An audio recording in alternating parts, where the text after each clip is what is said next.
Hello everyone, welcome back to ASR classes. This is Garima Shrivastava, your science mentor.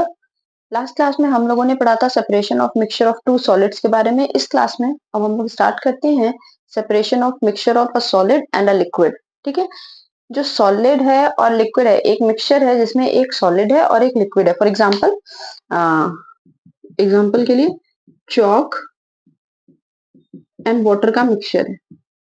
ठीक है, एक solid है और एक क्या है, लिक्विड स्टेट में है. तो इनका मिक्सचर, इनका सेपरेशन हम कैसे करेंगे? तो इस तरीके के मिक्सचर को सेपरेट करने के लिए जिसमें एक सॉलिड है एक लिक्विड है, तो हम ये फॉलोइंग मेथड्स को क्या कर सकते हैं, अप्लाई करा सकते हैं. पहला है बाय फिल्ट्रेशन, दूसरा है बाय सेंट्रीफ्यूगेशन, तीसरा है बाय इवेपोरेशन, फोर्थ है बाय क्रिस्टलाइजेशन और लास्ट बाय क्रोमेटोग्राफी. अब हम वन बाय वन सबको समझ लेते हैं, फिर उसके बाद डिस्कस करते हैं. बाय फिल्ट्रेशन, ठीक है, फिल्ट्रेशन मेथड में क्या किया जाता है, फिल्टर पेपर को यूज किया जाता है एक सॉलिड और लिक्विड को सेपरेट करने के लिए. फॉर एग्जांपल, मान लो कि चॉक और वाटर के मिक्सचर को अगर हमें सेपरेट करना है तो हम क्या लेंगे, एक बीकर ले लिए. ठीक है, बीकर में हम क्या करेंगे, एक फनल लगाएंगे. क्या लगाएंगे, फनल. फनल लगाने के बाद हम इस फनल में क्या करेंगे, फिल्टर पेपर लगा देंगे, फोल्ड करके इस तरीके से रोल करके फिल्टर पेपर इसमें एडजस्ट कर देंगे. ठीक है, मान लो ये फिल्टर पेपर लग गया. ठीक है, अब इस पे क्या करेंगे, चॉक और वाटर को पोर करेंगे. तो आप क्या देखोगे, वाटर जो है वो सारा किधर आ जाएगा, नीचे की तरफ आ जाएगा बीकर में. और जो चॉक चॉक पार्टिकल्स हैं वो सारे के सारे यहीं पे लगे रह जाएंगे, किस पे, फिल्टर पेपर पे. तो फिल्ट्रेशन मेथड में किसका यूज किया जाता है, फिल्टर पेपर का यूज किया जाता है. अब देखो नेक्स्ट क्या है, सेंट्रीफ्यूगेशन.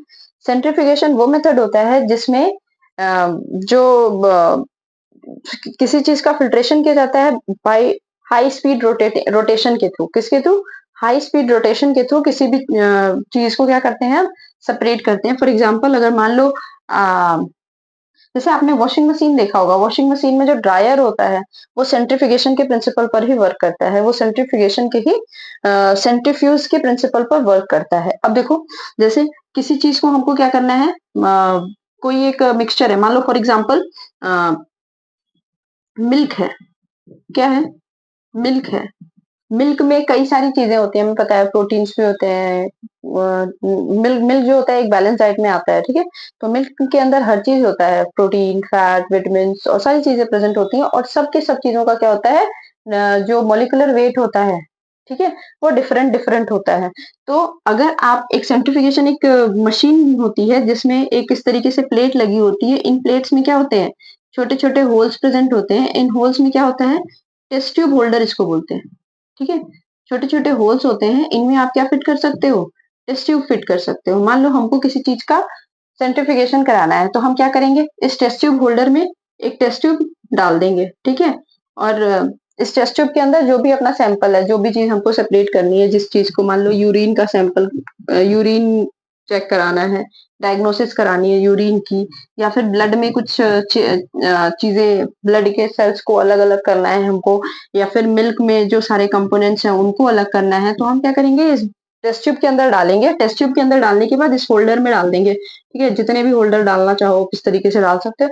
और फिर उसको क्या करते हैं, डालने के बाद इस मशीन को ऑन करते हैं. अब ये जो मशीन होती है ना, वो तेजी से क्या करने लगती है, रोटेट करने लगती है. रोटेशन की वजह से, जैसे आप जब मलाई को जब उसको व्हिप किया जाता है, ठीक है, तो उसमें से क्रीम निकलने लगता है ना, तो उसी तरीके से यहाँ पे भी क्या होता है, जो जितने भी कंपोनेंट्स होते हैं, सारे के सारे कंपोनेंट्स उनके मॉलिक्यूलर वेट के अकॉर्डिंग क्या होते हैं, अलग अलग हो जाते हैं. जिनका मॉलिक्यूलर वेट होगा वो नीचे आ जाएंगे, जिनका मॉलिक्यूलर वेट कम होगा वो सबसे नीचे आ जाएंगे, फिर थोड़ा जिनका ज्यादा होगा वो उसके ऊपर, और जो सबसे कम होगा जिनका मॉलिक्यूलर वेट, वो सबसे ऊपर की साइड में आ जाएंगे. ठीक है, इस तरीके से करके हम सेंट्रीफ्यूगेशन मेथड के थ्रू सॉलिड और लिक्विड का सेपरेशन कर सकते हैं. तो सेंट्रीफ्यूगेशन मेथड में ऐसे मॉलिक्यूल्स आते हैं जो कि फाइन सस्पेंशन जिनमें प्रेजेंट होता है, मतलब बहुत ऐसे आप देखोगे तो आप इजीली बता नहीं सकते कि जो उनके मॉलिक्यूल्स हैं वो सस्पेंडेड हैं या नहीं है. ठीक है, एकदम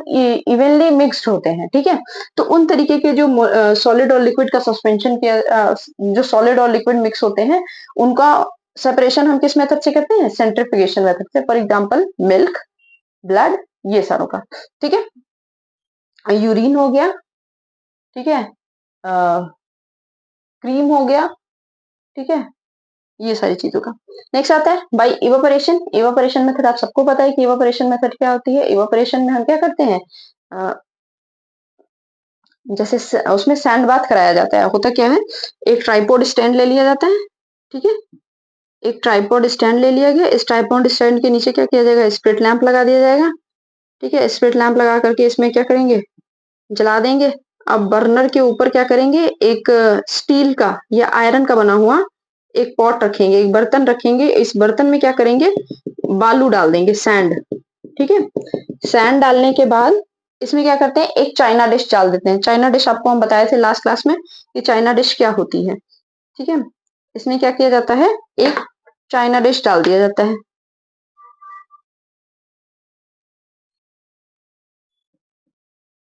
इस तो बालू क्या हो रहा है, नीचे से धीरे धीरे गर्म हो रहा है।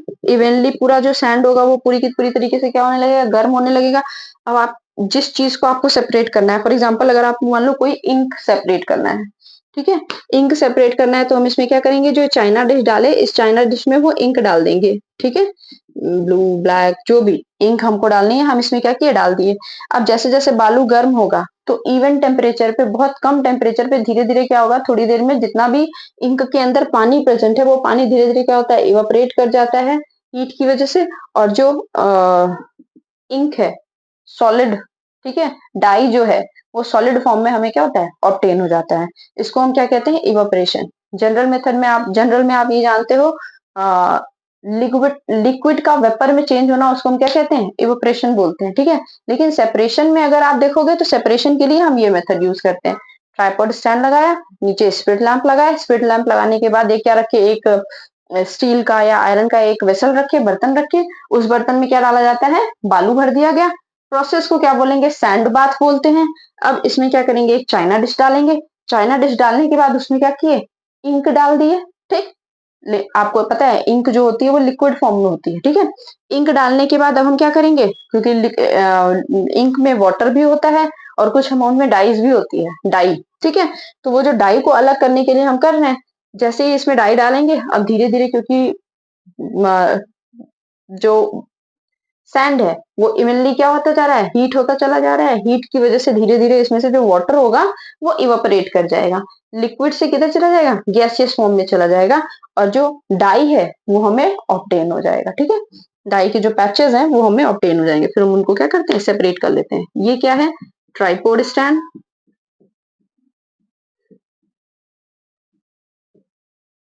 ठीक है। ये क्या है, स्टील या आयरन का vessel, steel vessel containing sand, बालू रख रहा है। ये क्या है, स्प्रिट लैंप है,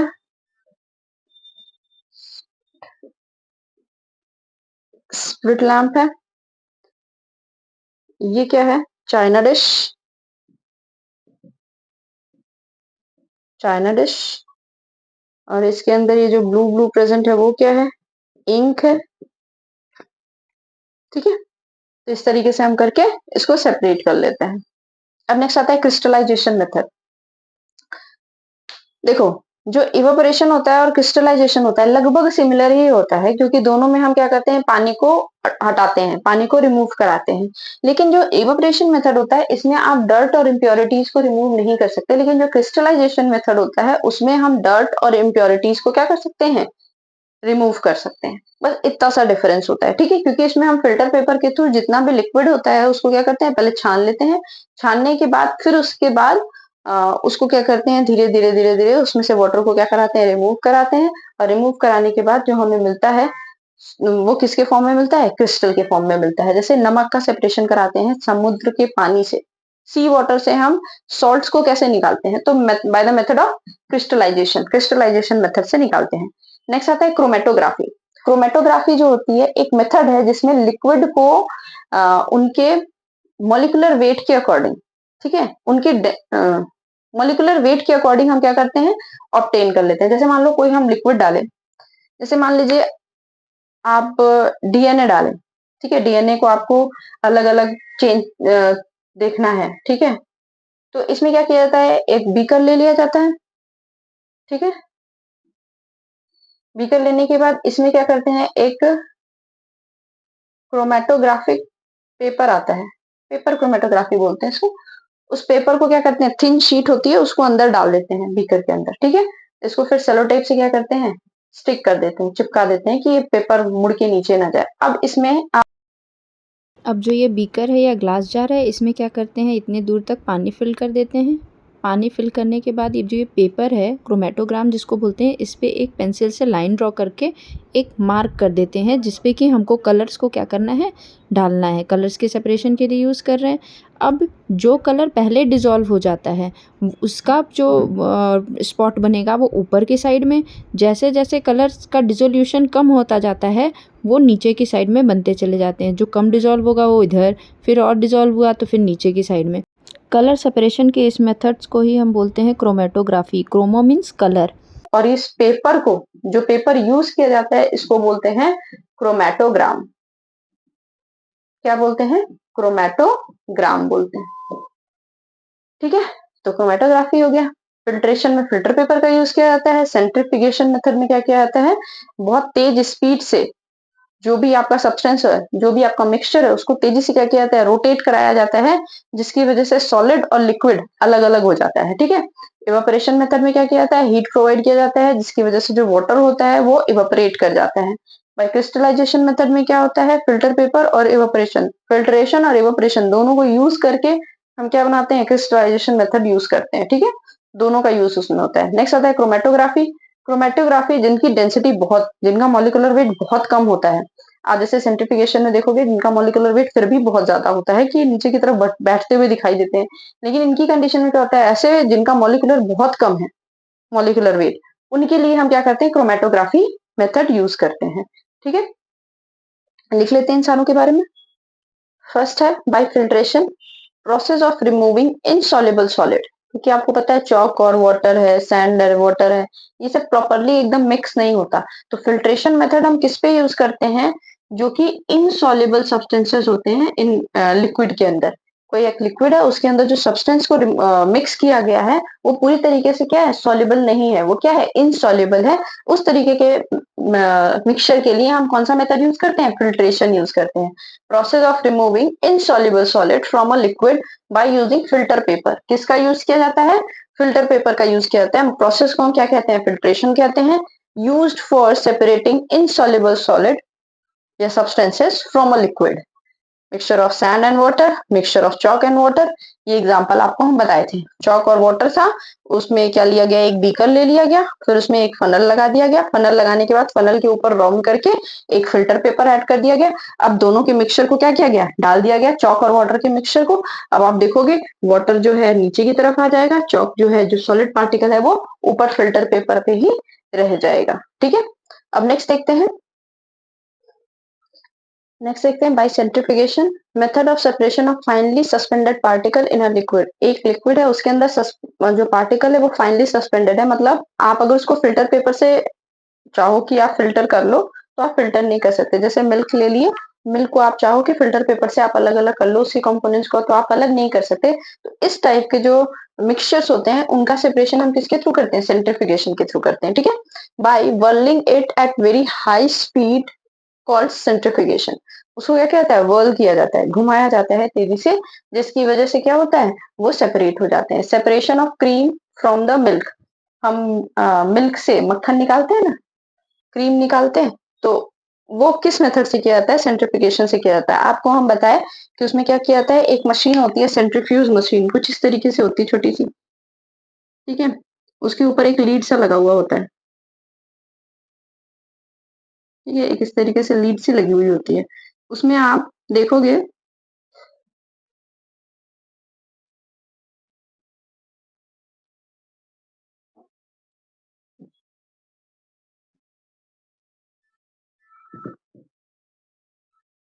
इस तरीके से होती है। इसमें आप देखोगे एक सर्कल सा बना हुआ होता है, ठीक है। और इसमें छोटे-छोटे क्या बने हुए होते हैं, होल्डर्स बने हुए होते हैं, जिनके अंदर हम क्या करते हैं, टेस्ट ट्यूब को रख सकते हैं, ठीक है। अब इसको टेस्ट ट्यूब इसके अंदर डाल दिया जाता है, फँसा दिया जाता है, और फँसाने के बाद इस मशीन को लीड ऑफ, इसका लीड कवर करके अब इसको ऑन कर दिया जाता है। इसी सप्लाई, करंट की सप्लाई कर दी जाती है, जिसकी वजह से अब ये जो रिंग टाइप की होती है वो बहुत तेजी से क्या करने लगती है, घूमने लगती है, ठीक है। घूमने की वजह से जो इसका सेंट्रीफ्यूगेशन पुल बनता है, सेंट्रीफ्यूज पुल बनता है, वो किधर की तरफ, बाहर की तरफ बनता है, आउटवर्ड डायरेक्शन में। इस वजह से होता क्या है कि जितना भी मॉलिक्यूलर वेट, जिनका भी वेट ज्यादा होगा, ठीक है, वो किधर की तरफ आके, नीचे की तरफ आके बैठ जाएंगे, और जिनका हल्का होगा वो किधर चले जाएंगे, ऊपर की तरफ। यही सेम चीज लिखी हुई है, देखो। Pour full cream milk in a test tube, एक टेस्ट ट्यूब के अंदर फुल क्रीम मिल्क क्या किया गया है, पोर कर दो, डाल दो। पुट इट इन सेंट्रीफ्यूज, अब इसको सेंट्रीफ्यूज मशीन के अंदर क्या करो, डाल दो, डाल दिए। अब शट द लिड, इसका जो ढक्कन है, लिड है, उसको क्या करो, बंद कर दो। Now switch on the current, और करंट को क्या कर दो, ऑन कर दो। It start whirl at very high speed, अब जैसे ही आप इसकी करंट ऑन करोगे, स्विच इलेक्ट्रिसिटी इसको आप प्रोवाइड कराओगे, ये बहुत तेजी से क्या करेगा, घूमने लगेगा, ठीक है। Now centrifuge pushes the heavier particle downward, अब सेंट्रीफ्यूज पुल की वजह से क्या होगा, जितना भी हेवियर पार्टिकल होगा वो नीचे की तरफ जाके बैठ जाएगा, and lighter particle stay near the top of the test tube, और जो लाइटर पार्टिकल है, जो कम वेट का है, वो किधर की तरफ, ऊपर की तरफ, जो टेस्ट ट्यूब है उसमें ऊपर की तरफ वो क्या करेगा, रहेगा, ठीक है। अब देखो एप्लीकेशन कहाँ कहाँ आप यूज करते हो। डेयरी प्रोडक्ट्स में एक तो ये बताए, क्रीम निकालने के लिए, घर पे भी आप निकालते हो, आपको पता है ये कॉमर्शियली भी इसको किया जाता है, तभी तो हमें क्रीम, ये सब सारी चीजें जो है वो मार्केट में अवेलेबल होती है। तो या तो डेयरी आप तो होम पे भी कर सकते हो, घर पे भी, और कॉमर्शियल लेवल पे भी किया जाता है। एम्प्लॉयड इन डायग्नोस्टिक लेबोरेटरीज, बहुत सारे लैब में चेकिंग के लिए आप जब देते हो, ब्लड सैंपल देते हो, यूरिन सैंपल देते हो, तो उसमें अगर कुछ चेक करना है तो उसमें भी हम इस सेंट्रीफ्यूज मशीन का यूज करते हैं। Use in drying machine to squeeze out water from the wet clothes, पानी, जब आप वॉशिंग मशीन में ड्रायर यूज करते होगे तो आप देखते होगे जो ड्रायर का जो वेसल होता है वो बहुत तेजी से क्या करता है, घूमता है, और घूमने की वजह से होता क्या है, जो पानी है वो सारा का सारा क्या होता है, बाहर की तरफ चला जाता है, और जो कपड़े हैं हमारे वो क्या होते हैं, सूख जाते हैं। तो वही कह रहा है, used in drying machine, drawing machine में इसका यूज किया जाता है किस चीज के लिए, तो स्क्वीज आउट वाटर, पानी को निचोड़ के बाहर की तरफ निकाल के फेंक देता है, ठीक है, फ्रॉम द वेट क्लोथ से। अब थर्ड मेथड देखेंगे, इसके बारे में, इवेपोरेशन के बारे में। इवेपोरेशन मेथड में क्या होता है, use to separate substance dissolve in water, ऐसे सब्सटेंसेस पे, ऐसे मिक्सचर पे किया जाता है जो कि क्या कहते हैं, वाटर के अंदर डिसॉल्व होते हैं। उन सब्सटेंसेस के सेपरेशन के लिए हम कौन सा मेथड यूज करते हैं, इवेपोरेशन यूज करते हैं। अब फॉर एग्जांपल आपकी बुक में एक दे रखा है ये, सेपरेशन ऑफ कलर्ड कंपोनेंट, जिसको कि हम डाई बोलते हैं, from black blue ink, black या ब्लू इंक से जो उनमें डाई पड़ी है जिसकी वजह से वो ब्लैक कलर का दिखाई दे रहा है, उसको सेपरेट करना है, ठीक है। अब आपको पता है इंक बनी है तो कोई उसमें वाटर डाला होगा, फिर उसके अंदर डाई डाला गया होगा, फिर वो मिक्स किया गया होगा, तो वो इंक बना। तो उसको सेपरेट करने के लिए हम कौन सा मेथड यूज करते हैं, evaporation. Process of evaporation is used to obtain coloured component from the black और blue ink, black blue ink से अगर हमको कलर्ड कंपोनेंट यानी डाई को निकालना है तो हम कौन सा प्रोसेस यूज करेंगे, इवेपोरेशन यूज करेंगे। Based on the fact that liquid vaporise easily than the solid, ये किस फैक्ट पे बेस्ड होता है, इवेपोरेशन मेथड ही क्यों यूज कर रहे हैं, क्योंकि हमें पता है कि जो लिक्विड जो होता है वो जल्दी वेपराइज कर जाता है, तो लिक्विड पहले वेपराइज कर गया, फिर बाद में सॉलिड वेपराइज करेगा, तो जब तक सॉलिड वेपराइजेशन का टाइम आएगा उस टाइम तक हम उसको क्या करेंगे, निकाल लेंगे डाई को, ठीक है। Helps in separation of volatile substance from the non volatile substance, volatile और नॉन वोलेटाइल सब्सटेंस को सेपरेट करने में हेल्प करता है। सब वोलेटाइल सब्सटेंसेस जैसे वाटर वगैरह हो गया, नॉन वोलेटाइल जैसे इंक वगैरह हो गया, ठीक, तो उनको बोल रहे हैं।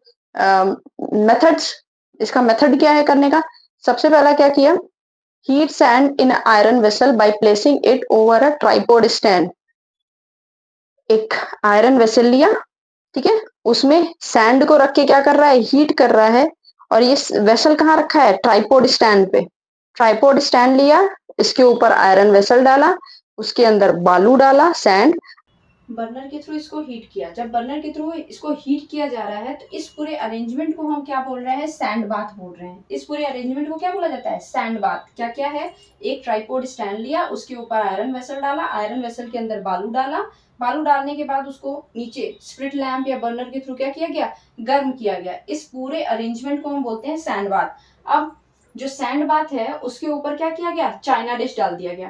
Place a china dish on the sand bath, sand bath के ऊपर एक चाइना डिश रखा गया and pour some ink into the china dish. अब जो चाइना डिश था उसमें क्या किया गया, थोड़ी सी इंक को डाला गया, पोर किया गया, हीट जेंटली, उसको हल्का हल्का धीरे धीरे करके क्या किया जा रहा है, गर्म किया जा रहा है। Evaporates water from the ink. अब धीरे धीरे आप क्या देखोगे, जितना भी इंक के अंदर वाटर प्रेजेंट था वो धीरे धीरे क्या होगा, इवेपोरेट्स हो जाए, इवेपोरेट कर जाएगा, ठीक है।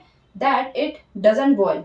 और इसको इस तरीके से गर्म किया गया सैंड बाथ में, जिससे जो इंक था वो बॉयल ना करे, बस धीरे धीरे उसमें थोड़ी थोड़ी हीट आती रहे, जिसकी वजह से वो बॉयल ना करे और पानी जो है वो सारा इवेपोरेट कर जाए, ठीक है। तो evaporate water from the ink such that it doesn't boil. Boil नहीं करना है, सिर्फ हमको उसको हल्का हल्का क्या करना है, गर्म करना है। In a few minutes water evaporates. आप कुछ टाइम बाद देखोगे वाटर जो है वो क्या हो जा रहा है, इवेपोरेट हो जा रहा है, एंड लिविंग बिहाइंड ब्लू और ब्लैक डाई। और पानी सारा इवेपोरेट कर गया, लास्ट में जो बचा रह गया वो क्या होगा, ब्लू या ब्लैक डाई होगा। आप ब्लू इंक यूज कर रहे हो तो ब्लू, अगर आप ब्लू इंक यूज कर रहे हो तो ब्लू, नहीं तो ब्लैक इंक यूज कर रहे हो तो आपको ब्लैक डाई ऑब्टेन होगा, ठीक है।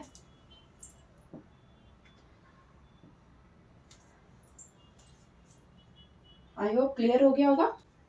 एक ही टेबल है, सॉलिड लिक्विड का मिक्सचर है, उसमें नॉन वोलेटाइल और वोलेटाइल। नॉन वोलेटाइल बोलते हैं जिनका इवेपोरेशन नहीं हो सकता, ठीक है, और वोलेटाइल बोलते हैं जिनका इवेपोरेशन हो सकता है, ठीक है। देखो आप, कॉमन सॉल्ट और वाटर का मिक्सचर है, जिसमें नॉन वोलेटाइल क्या है, कॉमन सॉल्ट है, वोलेटाइल क्या है, वाटर। सोडियम नाइट्रेट का और वाटर का मिक्सचर है, सोडियम नाइट्रेट जो होगा वो नॉन वोलेटाइल में आएगा, वाटर किस में आएगा, वोलेटाइल में आएगा। कॉपर सल्फेट एंड वाटर, तो कॉपर सल्फेट नॉन वोलेटाइल में, वाटर जो होगा वोलेटाइल में आएगा। अब देखो, आप इसको एग्जांपल की तरह से यूज कर सकते हो। अगर आपसे पूछा जाए इवेपोरेशन के और कौन कौन से एग्जांपल है इंक वाले के अलावा, ठीक है, तो आप ये 3 बता सकते हो, कॉमन सॉल्ट और वाटर। बहुत बार पूछा जाता है कि सम ओशन से या सी से कॉमन सॉल्ट को कैसे सेपरेट करते हैं, तो by the process of evaporation, ठीक है, इवेपोरेशन प्रोसेस के थ्रू हम उसको क्या करते हैं, सेपरेट करते हैं।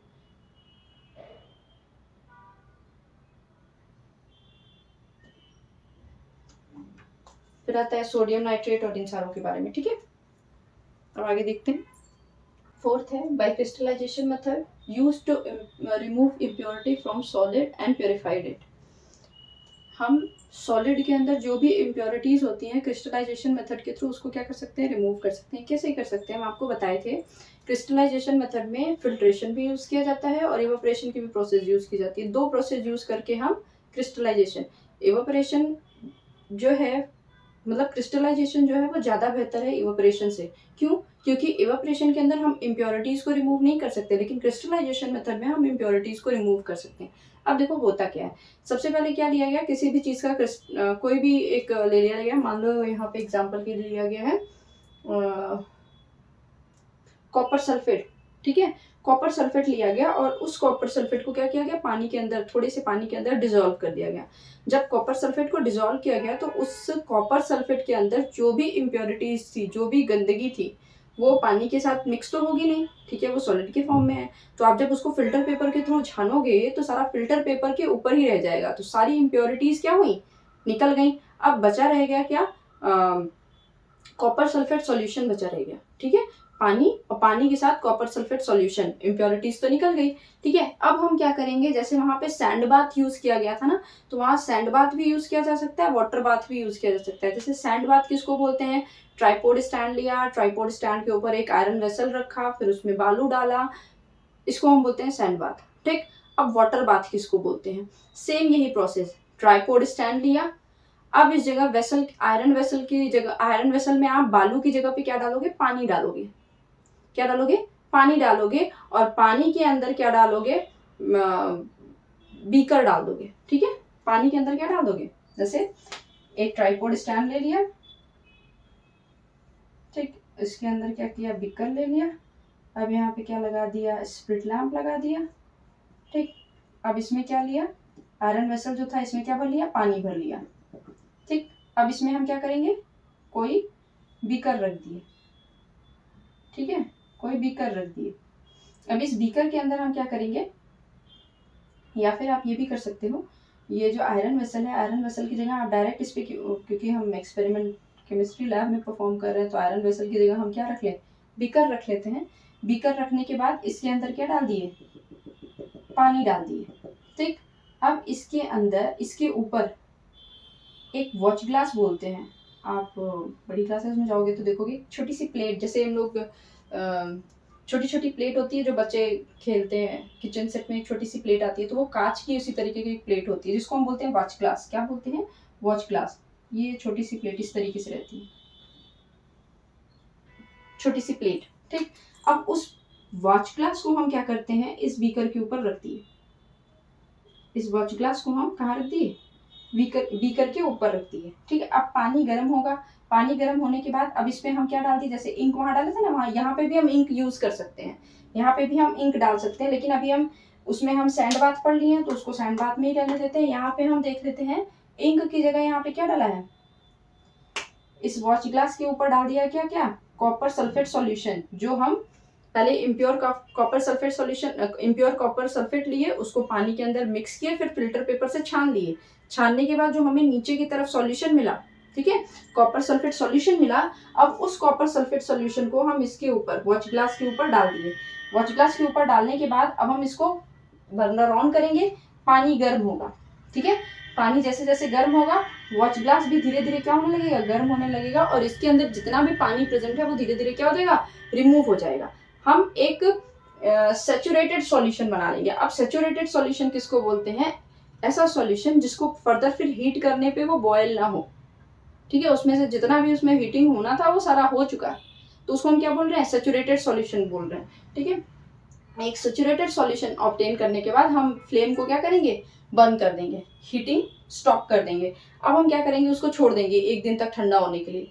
आप कुछ फिर जब देखोगे उसको तो आपको क्रिस्टल मिलेगा, किसका, प्योर कॉपर सल्फेट का बन जाएगा। और ये क्रिस्टल जो होते हैं वो शेप, उनकी शेप जो होती है वो कैसी होती है, डेफिनेट होती है और एक जैसे दिखाई देते हैं। देख लो ये, by crystallisation method use to remove impurities from solid and purify it. Solid में से इम्प्योरिटीज को निकालता है और उसको क्या करता है, प्योरीफाई करता है। It separate a pure solid from mixture in the form of crystal. एक मिक्सचर से प्योर सॉलिड को फॉर्म करता है, निकालता है, ऑब्टेन करता है in the form of crystal. किसके फॉर्म में, क्रिस्टल के फॉर्म में। क्रिस्टलाइजेशन, नाम से ही पता चल रहा है इसमें क्या बनेगा, क्रिस्टल बनेगा। तो क्रिस्टल के फॉर्म में उसको क्या करता है, ऑब्टेन करता है। अब देखो एग्जांपल ले लिए, कॉपर सल्फेट को क्या किया जा रहा है, इम्प्योर सैंपल से ऑब्टेन किया जा रहा है। 5 gram of copper sulphate, 5 gram of impure sample ले लिया गया, dissolve in minimum amount of water. पानी में उसको कम अमाउंट में क्या किया गया, घोल दिया गया। इन चाइना डिश में रखा गया था। एंड मेक ए सॉल्यूशन, एक सॉल्यूशन बना दिया गया। Filter the impurities out through filtration method. जितनी भी गंदगी थी उसको फिल्ट्रेशन मेथड के थ्रू हम क्या कर लिए, साफ कर लिए। Heat the copper sulphate solution gently on the water bath.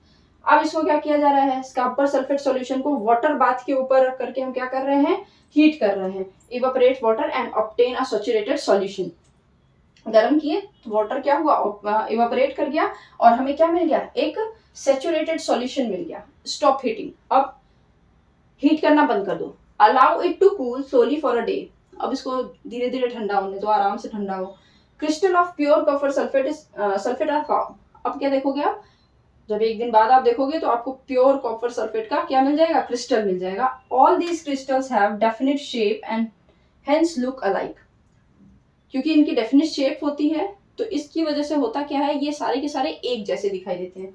अब देखो एप्लीकेशन कहाँ कहाँ पे है। Salt that we get from the sea water, आपको पता है इवेपोरेशन प्रोसेस के थ्रू ही सॉल्ट, अभी हम पढ़ाए कि सॉल्ट को हम ऑब्टेन कर सकते हैं। लेकिन वो सॉल्ट ये भी तो हो सकता है कि वो सॉल्ट कैसा हो, इम्प्योर हो। सी वाटर साफ तो है नहीं, पानी तो गंदा है। तो पहले हमको क्या करना पड़ेगा, उसको प्योरीफाई करना पड़ेगा, फिर उसके बाद हमको उसका क्रिस्टल चाहिए, ठीक है। तो हम क्रिस्टलाइजेशन मेथड को भी यूज करके सॉल्ट को ऑब्टेन कर सकते हैं। एलम, एलम बोलते हैं फिटकरी को। फिटकरी हो गया, कॉपर सल्फेट हो गया, पोटेशियम नाइट्रेट हो गया, इन सारे इम्प्योर सैंपल को लेकर के हम इसको क्या कर सकते हैं, प्योर कर सकते हैं, ठीक है। अब फिफ्थ मेथड देखते हैं। फिफ्थ मेथड है by chromatography, use to separate दो solute which dissolve in a same solvent. एक ही सॉल्वेंट के अंदर, एक ही जो लिक्विड है उसके अंदर ढेर सारे सॉल्यूट्स क्या हो गए हैं, डिजोल्व हो गए हैं। तो कितनी जल्दी वो डिजोल्व हो रहा है, उनके डिजोल्यूशन के बेसिस पे ये सेपरेशन किया जाता है, जिसको हम क्या बोलते हैं, क्रोमेटोग्राफी, ठीक है। यूज टू सेपरेट दो सॉल्यूट, उन सॉल्यूट्स को सेपरेट करने के लिए काम आता है जो कि सेम सॉल्वेंट के अंदर क्या है, डिजोल्व है। Use for the separation of colours, ढेर सारे कलर्स हैं, उनको आप किसी सॉल्वेंट के अंदर डिजोल्व कर दिए तो उसके सेपरेशन के लिए काम आता है। Used which colours which are more soluble in water rises faster, वो जो कि वो कलर जो कि वाटर में जल्दी से डिजोल्व हो जा रहे हैं वो क्या करेंगे, ऊपर की तरफ रन कर जाएंगे, और इस तरीके से हम डिफरेंट कलर्स को क्या कर सकते हैं, लेयर के फॉर्म में ऑब्टेन कर सकते हैं। अब देखो, एक ये लिया गया स्ट्रिप ऑफ फिल्टर पेपर, एक फिल्टर पेपर की पतली सी लंबी सी स्ट्रिप काट ली गई। काटने के बाद वहां पे एक पेंसिल से लाइन ड्रॉ की और बीच में एक जगह पे क्या किया गया, वो कलर जो था उसको डाल दिया गया।